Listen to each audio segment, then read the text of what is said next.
மதுரை சித்திரை திருவிழாவின் சிகர நிகழ்ச்சியாக தங்க குதிரை வாகனத்தில் பச்சை பட்டுடுத்தி கள்ளழகர் வைகை ஆற்றில் இறங்கினார். இந்த வைபவத்தில் பல்லாயிரக்கணக்கான பக்தர்கள் கலந்து கொண்டு தரிசனம் செய்தனர்.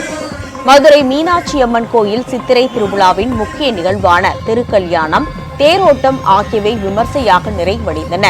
இந்நிலையில் முக்கிய நிகழ்வான கள்ளழகர் ஆற்றில் இறங்கும் வைபவம் இன்று காலை நடைபெற்றது.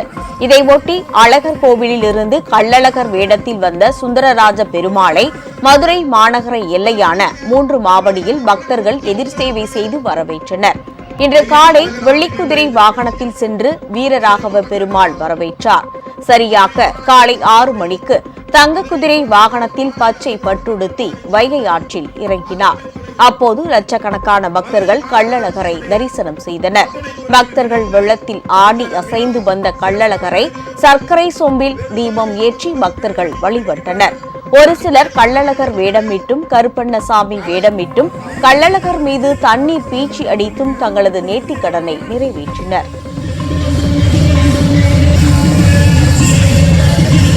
ஒவ்வொரு வருஷம் டிவியில தான் பார்த்து என்ஜாய் பண்ணுவோம். இந்த வருஷம் நேரடியாக வந்து பார்க்குறோம். ரொம்ப என்ஜாய்ஃபுல்லா இருக்கு.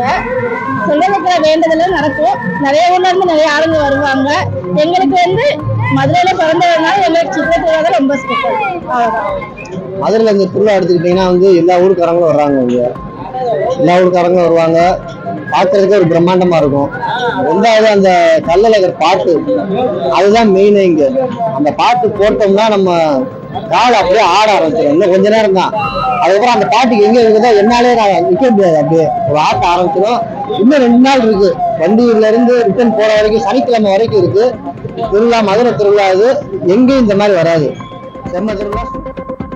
உங்கள் ராஜ் நியூஸ் தொலைக்காட்சியில் திங்கள் முதல் வெள்ளி வரை தினந்தோறும் பிற்பகல் 2 மணிக்கு உங்கள் பகுதியில் உள்ள குறைகளை நேரலையில் தெரிவிக்கும் புகார் பெட்டி நிகழ்ச்சி.